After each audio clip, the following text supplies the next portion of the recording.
어머니, 내일부터 며칠 여행 다녀올게요. 아들 민수가 태연하게 던진 말에 제 가슴이 철렁 내려앉았습니다. 오늘이 제 칠순 생일인데 말이에요. 저는 박순자, 올해 70살이 되었습니다.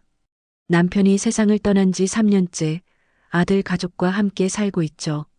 아니, 정확히 말하면 함께 사는 게 아니라 그들의 집에서 가정부 노릇을 하며 지내고 있다고 해야 맞을 겁니다. 매일 새벽 5시에 일어나 가족들 아침 준비를 하고 손주들 학교 보내고 빨래하고 청소하고 저녁 준비까지 마치면 하루가 다 갑니다. 그런데도 고마워한다는 말은 커녕 뭔가 마음에 안 들면 핀잔만 들어야 했어요. 며느리 정희는 늘 이렇게 말했습니다. 어머니가 해주시는 건 당연한 거 아니에요? 저희가 모시고 사는 건데.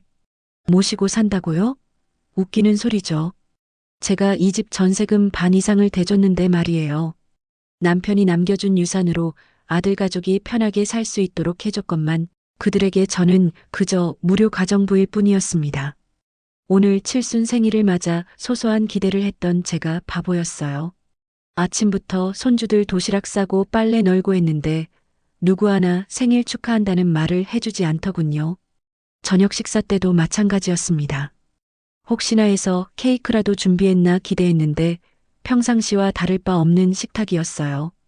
그런데 아들이 갑자기 여행 이야기를 꺼냈습니다. 며느리는 신이 나서 아이들에게 말했죠. 우와, 드디어 다낭 가는구나. 엄마가 얼마나 기다렸는지 알지? 저는 조심스럽게 물어봤습니다. 그럼 저도 함께 가면 안 될까요? 순간 식탁이 조용해졌습니다.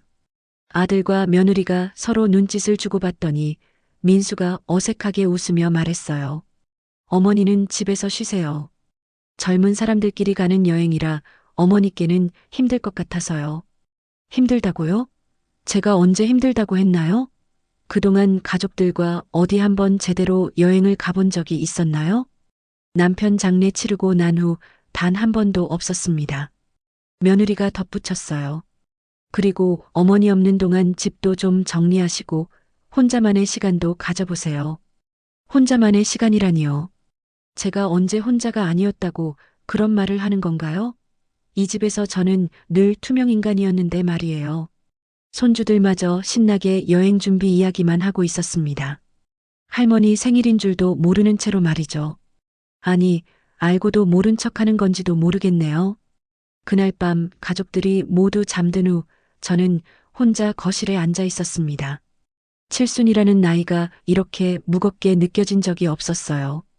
평생을 가족을 위해 살아왔는데 정작 제 생일조차 기억해주지 않는 가족들을 보니 마음이 너무 아팠습니다.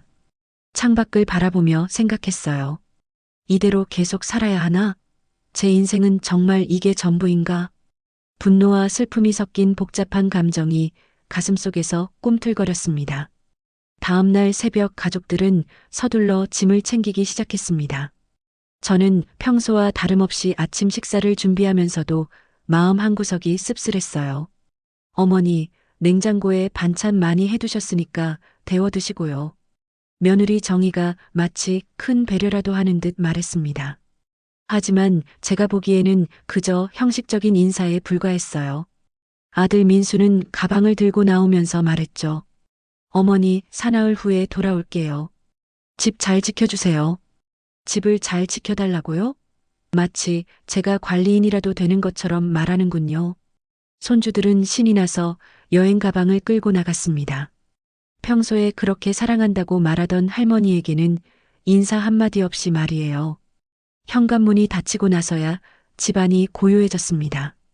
이상하게도 평소보다 더 적막한 느낌이었어요. 가족들이 있을 때도 늘 혼자였지만 정말로 혼자 남겨지니 그 외로움이 뼈저리게 느껴졌습니다.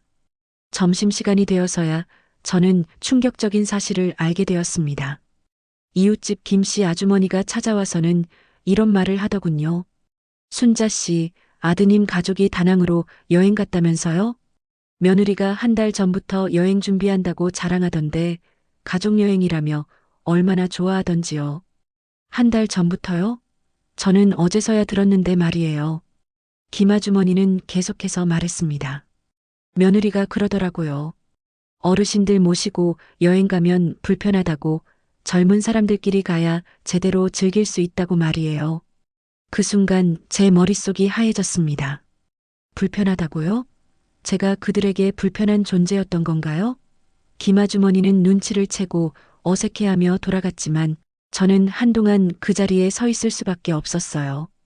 오후에 혼자 정희의 방을 정리하다가 더 충격적인 것을 발견했습니다. 화장대 서랍에서 여행 관련 프린트물들이 나왔거든요. 날짜를 보니 정말로 한 달 전부터 계획된 여행이었습니다.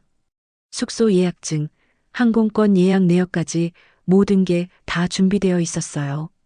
그런데 더 기가 막힌 건 메모지에 적힌 글귀였습니다. 어머니 몰래 여행 계획 세우기 마이너스 절대 미리 말하지 말 것.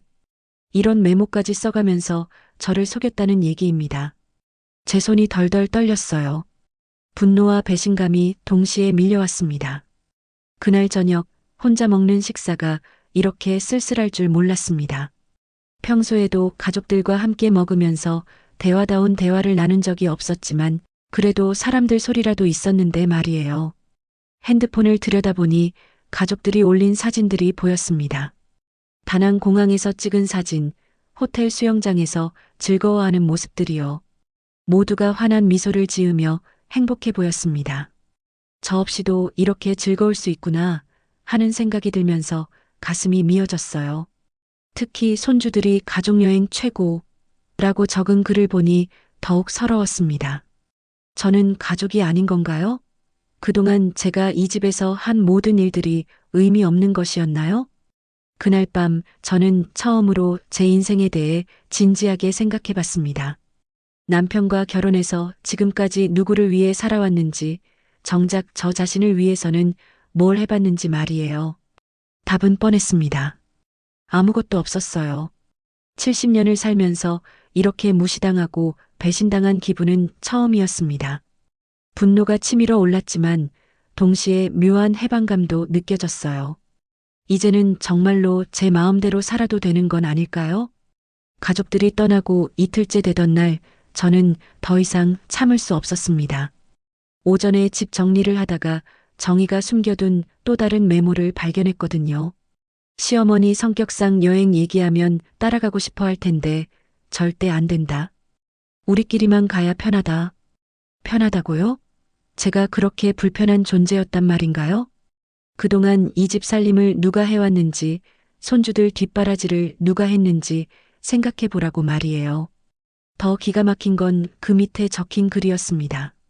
어머니 모르게 통장도 확인해 보기 마이너스 재산 정리 필요. 재산 정리라니요? 제가 아직 살아있는데 벌써 제 재산을 노리고 있었던 거예요. 이제야 알겠습니다. 왜 그들이 저를 이 집에 두고 있는지 말이에요. 제 재산 때문이었던 거죠. 그날 오후 저는 은행에 가서 제 통장을 정리해 봤습니다. 남편이 남겨준 보험금과 시골 땅가, 그리고 그동안 모아둔 돈까지 합치면 3억 원 정도 되었어요. 적지 않은 돈이죠. 이 돈 때문에 가족들이 저를 함부로 대하면서도 내쫓지 못했던 거구나 싶었습니다. 은행에서 돌아오는 길에 부동산 중개소를 지나게 되었어요. 문득 호기심이 생겨서 들어가 봤습니다. 시골에 있는 제 본가와 논밭이 지금 얼마나 할지 궁금했거든요. 어머님, 이 동네 땅값이 많이 올랐어요. 개발 계획이 있어서 앞으로 더 오를 것 같고요. 중개업소 사장이 친절하게 설명해 주었습니다. 제가 가진 땅과 집이 생각보다 훨씬 비싸게 평가되고 있었어요. 팔면 1억 원은 좋게 받을 수 있다고 하더군요. 그때 문득 어떤 생각이 들었습니다. 제가 왜 이렇게 눈치 보며 살아야 하죠? 제 돈, 제 재산인데. 제 마음대로 쓰면 안 되나요? 가족들이 저를 이렇게 무시한다면 저도 제 나름대로 행동할 권리가 있는 거 아닌가요? 그날 저녁 혼자 먹는 저녁상을 받으며 결심했습니다. 이대로는 안 되겠다고 말이에요. 70년을 다른 사람을 위해 살았으니 이제 남은 인생은 저를 위해 살아보겠다고요. 핸드폰을 보니 가족들이 또 사진을 올렸더군요. 해변에서 찍은 가족 사진이었는데 모두가 환하게 웃고 있었습니다. 그 사진을 보는 순간 제 마음속에서 뭔가가 확실히 결정되었어요. 그래, 나도 이제 내 인생을 살아보자. 그동안 억눌려 있던 감정들이 한꺼번에 터져나왔습니다. 분노, 서러움, 그리고 묘한 해방감까지요. 저는 그날 밤 잠을 이루지 못했습니다. 머릿속으로 계속 계획을 세우고 있었거든요. 다음 날 아침, 저는 평소보다 일찍 일어나 컴퓨터를 켰습니다. 인터넷을 배워둔 게 이럴 때 도움이 되는군요. 부동산 매매 사이트부터 시작해서 여행 사이트까지 이것저것 찾아봤어요. 오전 중에 시골 부동산 중개소에 전화를 걸었습니다. 제 땅과 집을 팔고 싶은데 금매로 처리하면 얼마나 받을 수 있을까요? 어머님, 급하게 파시려면 시세보다 조금 낮아지겠지만 그래도 8천만 원 정도는 받으실 수 있을 것 같습니다. 8천만 원이면 충분했어요. 제가 계획하고 있는 일을 하기에는 말이죠. 점심을 먹고 나서는 여행사에 전화를 걸어봤습니다. 혼자 여행하는 70대 노인도 받아주는지 궁금했거든요. 물론이죠, 어머님. 요즘 시니어 여행객분들 많이 오세요. 어디로 가고 싶으세요? 따뜻한 곳이면 좋겠어요. 해외도 상관없고요.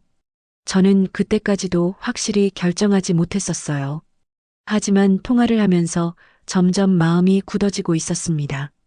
가족들이 여행을 떠난 지 사흘째, 저는 마침내 행동에 옮기기 시작했습니다. 오전 일찍 시골로 내려가 부동산 중개소를 찾았어요. 어머님, 정말 금매로 처리하시겠어요? 조금 더 기다리시면 더 좋은 가격에 팔 수 있을 텐데요. 중개소 사장이 걱정스럽게 물었지만 제 결심은 확고했습니다. 괜찮습니다. 빨리 처리해 주세요. 제가 태어나고 자란 집, 남편과 함께 농사 지으며 살았던 추억이 깃든 곳이었지만 더 이상 미련을 둘 수 없었어요. 어차피 아들 가족은 시골 생활에 관심도 없었으니까요. 매매 계약서에 도장을 찍는 순간 묘한 해방감이 들었습니다. 이제 정말로 제 마음대로 할 수 있게 된 거죠. 오후에는 시내은행으로 가서 적금과 예금을 모두 해지했습니다. 행원이 깜짝 놀라며 물었어요. 어머님, 이렇게 큰 금액을 한꺼번에 찾으시면 세금 문제도 있고요. 정말 괜찮으세요? 네, 급한 일이 있어서요. 저는 담담하게 대답했습니다. 평생 모은 돈이 이렇게 한순간에 현금으로 바뀌니 기분이 이상했어요. 하지만 후회는 없었습니다. 은행에서 나와 바로 여행사로 향했어요. 어제 전화로 상담받았던 그곳 말이에요. 어머님, 어제 전화 주신 분이시죠? 결정하셨어요? 네, 가장 좋은 패키지로 예약해 주세요. 기간은 한 달 정도로요. 여행사 직원이 눈을 크게 뜨며 말했습니다. 한 달이요? 정말 괜찮으세요? 비용이 만만치 않을 텐데요. 돈은 걱정 마세요. 지금 당장 계약금 드릴게요. 저는 가방에서 현금 뭉치를 꺼내며 말했습니다. 직원의 표정이 놀라움으로 바뀌었어요. 어머님, 혹시 유럽 투어는 어떠세요? 프랑스, 이탈리아, 스위스를 도는 코스인데요. 유럽이라니요. 평생 꿈꿔만 봤던 곳이었어요. 젊었을 때는 돈이 없어서 나이 들어서는 가족들 때문에 엄두도 못 냈던 여행이었죠. 좋네요. 그걸로 해주세요. 계약서를 작성하면서 가슴이 두근거렸습니다. 정말로 제가 유럽 여행을 가게 되다니 꿈만 같았어요. 집으로 돌아와서는 가족들에게 남길 편지를 썼습니다. 오랫동안 고민하다가 이렇게 적었어요. 민수야, 정이야, 그리고 우리 손주들아. 너희들이 이 편지를 읽을 때쯤이면 나는 이미 멀리 떠나 있을 거다. 70년을 다른 사람을 위해 살았으니 이제 남은 인생은 나를 위해 살려고 한다. 집 전세금은 내가 댄 돈이니 나가기 전에 정리해라. 시골집과 땅도 모두 팔았다. 그 돈으로 나는 평생 못 가본 여행을 다녀올 예정이다. 너희들이 나 없이도 잘 지낼 수 있다는 걸 이번에 확실히 알았으니 이제 서로 부담 갖지 말자. 엄마가 편지를 다 쓰고 나니 후련했습니다. 그동안 가슴에 맺혔던 응어리들이 조금씩 풀리는 기분이었어요. 저녁에는 평소 입지 않던 예쁜 옷을 꺼내 입어봤습니다. 남편이 사줬던 목걸이도 걸어보고요. 거울을 보니 오랜만에 제 모습이 괜찮아 보였어요. 그날 밤 저는 여행 가방을 쌌습니다. 많은 짐은 필요 없었어요. 편한 옷 몇 벌과 화장품, 그리고 가장 소중한 건 여권과 항공권이었죠. 가방을 다 싸고 나서 집안을 둘러봤습니다. 3년 동안 제가 살림했던 곳인데 이제 이별해야 한다고 생각하니 조금은 아쉬웠어요. 하지만 그보다는 새로운 시작에 대한 기대감이 더 컸습니다. 내일이면 가족들이 돌아올 텐데 그때 제가 없다는 걸 알면 어떤 반응을 보일까요? 당황스러워할까요? 아니면 오히려 속 시원해할까요? 어쨌든 저는 더 이상 상관하지 않기로 했습니다. 가족들이 다낭에서 돌아온 건 목요일 저녁이었습니다. 저는 이미 인천공항에서 파리행 비행기에 몸을 맡긴 상태였죠. 민수가 현관문을 열며 큰 소리로 외쳤을 거예요. 어머니, 저희 왔어요. 하지만 대답은 돌아오지 않았겠죠. 집안이 너무 조용하니까 이상하다고 생각했을 겁니다. 정희가 가방을 현관에 놓으며 말했을 거예요. 어머니, 어디 계세요? 혹시 주무세요? 손주들은 피곤해서 각자 방으로 들어가고 민수와 정희만 거실에 남았을 테죠. 그때 테이블 위에 놓인 제 편지를 발견했을 겁니다. 편지를 읽는 민수의 얼굴이 어떻게 변했을지 상상이 갔어요. 처음에는 장난인 줄 알았다가 점점 심각해지는 표정 말이에요. 여보, 이게 뭐야? 어머니가 집을 나가셨다고? 정희가 편지를 받아보며 말했을 거예요. 설마 진짜일까? 농담 아니야? 하지만 어머니 방을 확인해 보니 옷장이 텅 비어 있었을 테고 화장대 위에 물건들도 사라져 있었겠죠. 그제야 상황이 심각하다는 걸 깨달았을 겁니다. 민수가 급히 제 휴대폰으로 전화를 걸었겠지만 저는 이미 비행기 아니었으니까 받을 수 없었어요. 한국 시간으로는 밤이었지만 저는 구름 위에서 새로운 인생을 향해 날아가고 있었습니다. 어머니 휴대폰이 꺼져 있어. 어떡하지? 정희가 당황해하며 말했을 거예요. 그제야 편지에 적힌 내용들을 자세히 읽어봤겠죠. 여보, 어머니가 시골집도 팔고 돈도 다 찾으셨대. 그리고 집 전세금도 어머니가 대신 거야? 정희의 목소리가 점점 높아졌을 겁니다. 갑자기 집에서 나가야 할 상황이 된 거니까요. 다음 날 아침 민수는 회사에 휴가를 내고 이곳저곳 알아봤을 거예요. 부동산 중개소에 전화해서 확인해 보니 정말로 시골집이 팔렸다고 했겠죠. 사모님이 직접 오셔서 금매로 처리하셨어요. 말리려고 했는데 의지가 확고하시더라고요. 은행에서도 마찬가지였을 겁니다. 어머님이 며칠 전에 오셔서 모든 예금을 해지하셨어요. 큰 금액이라 확인해 드렸는데 급한 일이 있다고 하시더라고요. 그제야 민수와 정희는 상황이 얼마나 심각한지 깨달았을 거예요. 어머니가 정말로 모든 걸 정리하고 떠났다는 걸 말이에요. 어머니가 이럴 뿐이 아닌데 도대체 왜 이러시는 거야? 민수가 머리를 감싸며 말했을 테죠. 하지만 정희는 다른 걱정을 하고 있었을 겁니다. 여보, 우리 집은 어떻게? 전세금을 어머니가 대주신 거라면 집주인한테 뭐라고 말해야 해? 그때서야 그들은 깨달았을 거예요. 그동안 어머니의 도움이 얼마나 컸는지, 그리고 어머니를 얼마나 당연하게 여겼는지 말이에요. 손주들도 할머니가 없다는 사실을 알고 나서는 의외로 당황했을 겁니다. 엄마, 할머니는 언제 돌아와요? 글쎄, 할머니가 여행을 떠나셨단다. 우리처럼 여행 간 거예요? 그럼 언제 돌아와요? 아이들의 순진한 질문에 민수와 정희는 제대로 답할 수 없었을 테죠. 어떻게 설명해야 할지 모르겠으니까요. 그날 저녁 가족들은 처음으로 어머니 없이 저녁 식사를 해야 했습니다. 평소에는 당연하게 차려진 밥상이었는데 직접 해보니 얼마나 번거로운 일인지 깨달았을 거예요. 어머니가 매일 이런 걸 다 하셨구나. 정희가 부엌에서 허둥지둥하며 중얼거렸을 겁니다. 그동안 당연하게 여겼던 일들이 얼마나 큰 수고였는지 이제야 알게 된 거죠. 일주일이 지나도 제 소식이 없자 민수는 경찰서에까지 찾아갔습니다. 하지만 성인이 스스로 집을 나간 경우에는 수사할 수 없다는 답변만 돌아왔죠. 아드님, 어머님이 편지도 남기시고 스스로 나가신 거라면 가출이 아니라 이사예요. 특별한 범죄 혐의가 없는 한 찾아드릴 수 없습니다. 그때 저는 파리의 한 카페에서 에펠탑을 바라보며 커피를 마시고 있었어요. 평생 꿈꿔만 봤던 풍경이 눈앞에 펼쳐져 있으니 감격스러웠습니다. 한국에서 오셨어요? 혼자 여행이세요? 옆 테이블에 한국인 관광객이 말을 걸어왔어요.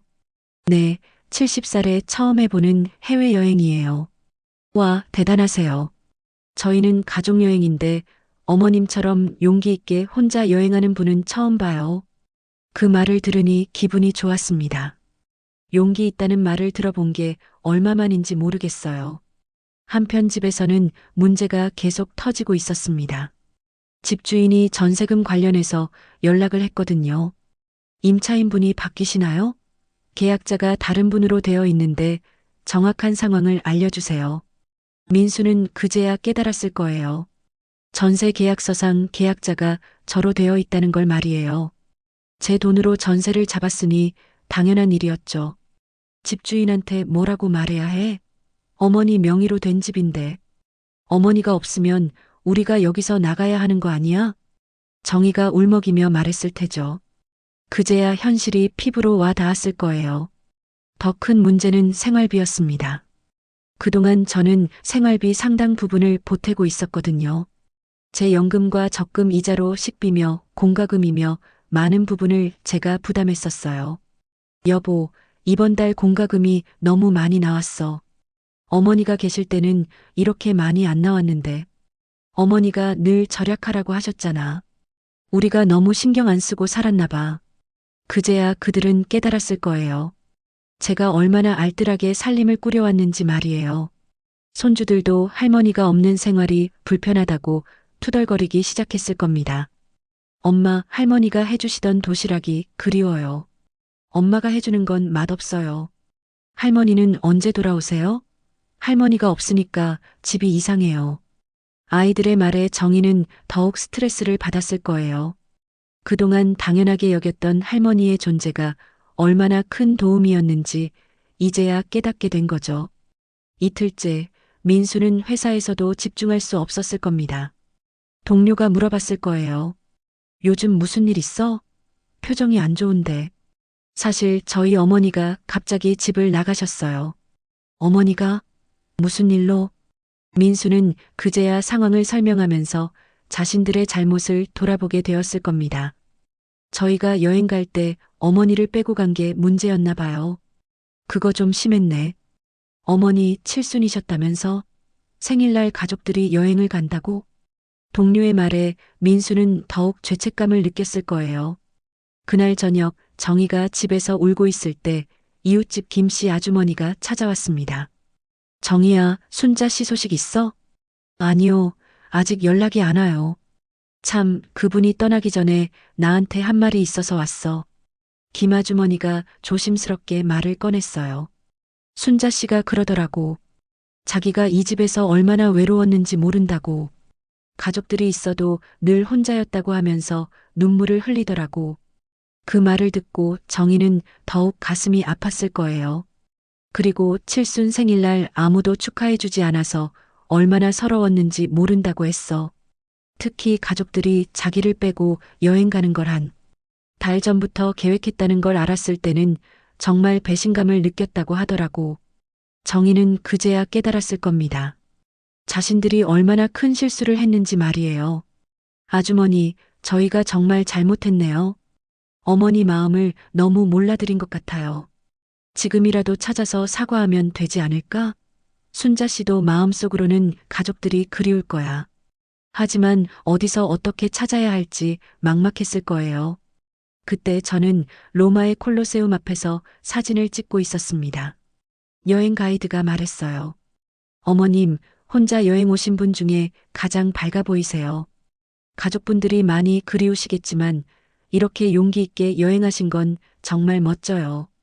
가족들이 그립긴 했지만 그보다는 자유로운 기분이 더 컸어요. 아무 눈치 보지 않고 제가 하고 싶은 대로 할 수 있다는 게 이렇게 좋은 줄 몰랐습니다. 집에서는 현실적인 문제들이 계속 생기고 있었을 거예요. 정희가 회사에 휴가를 내고 집안일을 해야 했지만 생각보다 훨씬 힘들었을 테죠. 여보, 어머니가 얼마나 고생하셨는지 이제야 알겠어. 집안일이 이렇게 힘든 줄 몰랐어. 그러게 말이야. 우리가 너무 당연하게 생각했나 봐. 그제야 민수와 정희는 제가 했던 일들의 가치를 깨닫기 시작했을 겁니다. 한 달간의 유럽 여행을 마치고 한국에 돌아온 저는 완전히 다른 사람이 되어 있었습니다.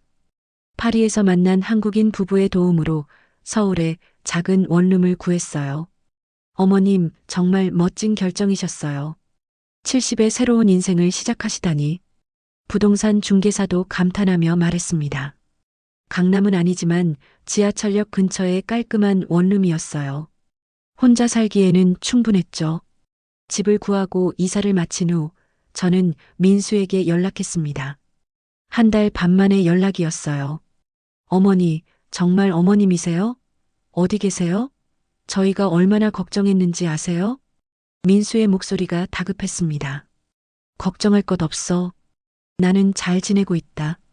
어머니, 제발 집으로 돌아오세요. 저희가 잘못했어요. 하지만 저는 단호하게 대답했어요.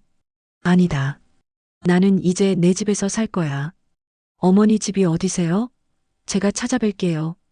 찾아올 필요 없어. 만나고 싶으면 밖에서 만나자. 저는 근처 카페 주소를 알려주었습니다. 이틀 후 카페에서 만난 민수와 정희의 모습은 처참했어요. 살이 빠지고 얼굴에는 피곤함이 역력했습니다. 어머니, 정말 죄송해요. 저희가 어머니를 너무 힘들게 해드렸나 봐요.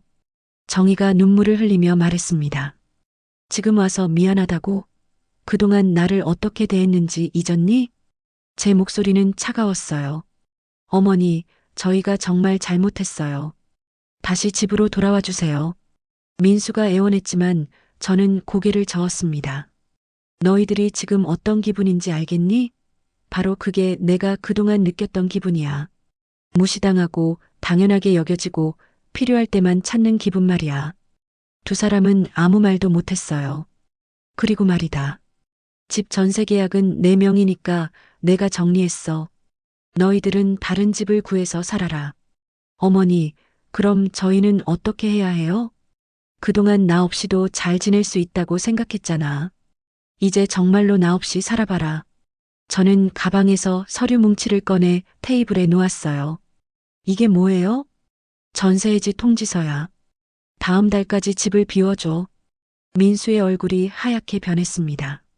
어머니, 그럼 아이들은 어떡해요? 갑자기 이사를 하라고 하시면. 아이들? 그 아이들이 할머니 칠순 생일도 기억 못하던 아이들 말이니? 이제 와서 아이들 핑계대지 마라. 정희가 흐느끼며 말했어요. 어머니, 정말 죄송해요. 저희가 어머니께 너무 못했어요. 한 번만 용서해 주세요. 용서? 70년을 살면서 배운 게 있다면 용서는 진심으로 뉘우칠 때 하는 거라는 거야. 너희들이 진심으로 뉘우치고 있는지 모르겠지만 어쨌든 난 이미 내 결정을 했어. 저는 자리에서 일어났습니다. 앞으로는 명절이나 생일 때나 가끔씩 연락하자. 그것도 서로 부담스럽지 않을 정도로만. 어머니, 민수가 제 팔을 붙잡으려 했지만 저는 뿌리쳤어요. 손대지 마라. 이제 나는 자유의 몸이야. 카페를 나서는 제 뒤로 두 사람의 울음소리가 들렸지만 저는 돌아보지 않았습니다. 그날 저녁 제 작은 원룸에서 혼자 먹는 저녁이 이렇게 맛있을 줄 몰랐어요. 아무 눈치 보지 않고 제가 좋아하는 음식을 제가 먹고 싶을 때 먹을 수 있다는 게 이렇게 행복한 일인 줄 몰랐습니다. 그 후 민수 가족은 정말로 작은 투룸으로 이사를 가야 했어요. 전세금이 없어서 월세로 살게 되었고 정희는 파트타임 일을 시작해야 했죠. 가끔 민수가 전화를 걸어와 안부를 물었지만 예전처럼 당연하게 무언가를 요구하지는 않았어요. 이제 저도 그들도 서로의 독립적인 삶을 인정하게 된 거죠. 이제 혼자 산 지 1년이 되었습니다. 처음에는 모든 게 서툴렀지만 점점 익숙해졌어요. 혼자 장을 보고, 혼자 요리하고, 혼자 청소하는 일들이 말이에요. 가장 큰 변화는 제 마음가짐이었습니다. 더 이상 누군가의 눈치를 보지 않아도 된다는 자유로움이 이렇게 달콤한 줄 몰랐어요. 복지관에서 하는 서예 교실에 다니기 시작했고, 탁구도 배우고 있습니다. 70이 넘은 나이에 새로운 취미를 갖게 될 줄 몰랐어요. 순자 씨, 요즘 정말 밝아지셨네요. 처음 오셨을 때와는 완전히 다른 사람 같아요. 복지관 선생님이 말씀해 주셨어요. 그러게요. 인생이 이렇게 바뀔 수 있다니 저도 신기해요. 이웃 할머니들과도 친해졌습니다. 혼자 사는 분들이 많아서 서로 안부도 묻고 가끔 함께 식사도 해요. 순자야, 자식들한테서 연락 와? 가끔 와요. 그런데 예전처럼 당연하게 뭘 해달라고 하지는 않아요. 그래야지. 자식이라고 해서 부모를 당연하게 여기면 안 되는 거야. 민수는 한 달에 한 번씩 안부 전화를 합니다. 처음에는 집으로 돌아오라고 계속 설득했지만 제가 단호하게 거절하자 이제는 그냥 안부만 묻고 끊어요. 어머니 건강하시죠? 병원은 잘 다니고 계세요? 응, 잘 지내고 있어. 너희들도 잘 지내고. 예전처럼 길게 통화하지는 않지만 그래도 서로 안부는 확인하고 있어요. 지난달에는 손주들이 찾아왔습니다. 민수가 데려온 거였는데 아이들이 할머니를 보고 싶어 한다고 하더군요. 할머니, 보고 싶었어요. 할머니 없으니까 너무 불편해요. 손주들이 안기며 말했어요. 아이들에게는 죄가 없으니까 따뜻하게 맞아줬죠. 할머니도 너희들 보고 싶었어. 그런데 이제 할머니는 여기서 혼자 살아. 왜요? 우리랑 같이 살면 안 되나요? 할머니도 할머니만의 생활이 있거든. 너희들도 이제 크니까 할머니 없이도 잘 지낼 수 있지? 아이들은 이해하기 어렵겠지만 그래도 고개를 끄덕였어요. 몇 개월 전에는 정희가 혼자 찾아왔습니다. 많이 야위었더군요. 어머니, 정말 죄송해요. 그동안 어머니께 너무 못했어요. 이제 와서 미안하다고 해서 뭐하니? 지나간 일이야. 어머니 덕분에 저희가 얼마나 편하게 살았는지 이제야 알겠어요. 혼자 집안일 해보니까 정말 힘들더라고요. 정희가 눈물을 흘렸지만 저는 담담했어요. 그래, 이제 알았으면 됐어. 앞으로는 각자 열심히 살아라. 요즘 제일 즐거운 일은 혼자 여행을 다니는 거예요. 국내 여행부터 시작해서 이제는 해외여행도 자주 다녀요. 복지관에서 만난 할머니들과 함께 단체 여행도 가고 때로는 정말 혼자서 떠나기도 해요. 순자 씨, 이번에는 어디 가세요? 일본 온천 여행 가려고요. 벚꽃도 보고. 와, 부러워요. 저도 용기 내서 혼자 여행 한번 가보고 싶어요. 제 모습을 보고 다른 할머니들도 용기를 내기 시작했어요. 나이가 들어서도 새로운 도전을 할 수 있다는 걸 보여드리고 싶었거든요. 지금 생각해보면 제가 한 일이 복수였는지 의문이 들어요. 그냥 제 인생을 되찾은 거 아닐까요? 70년을 다른 사람을 위해 살았으니 이제 남은 인생은 저를 위해 사는 게 당연한 거 아닌가요? 가족들도 이제는 저 없이 잘 지내고 있어요. 처음에는 힘들어했지만 지금은 나름대로 생활 패턴을 찾은 것 같더군요. 오히려 더 독립적이고 강해진 것 같아요. 제가 이 이야기를 들려드리는 이유는 비슷한 상황에 있는 분들에게 용기를 드리고 싶어서예요. 나이가 들었다고 해서 포기할 필요는 없어요. 언제든 새로운 시작을 할 수 있답니다. 지금 이 글을 읽고 계신 분들도 자신의 인생을 되돌아보세요. 혹시 다른 사람의 기대에만 맞춰 사시고 있지는 않나요? 때로는 용기 있는 선택이 필요할 때가 있어요.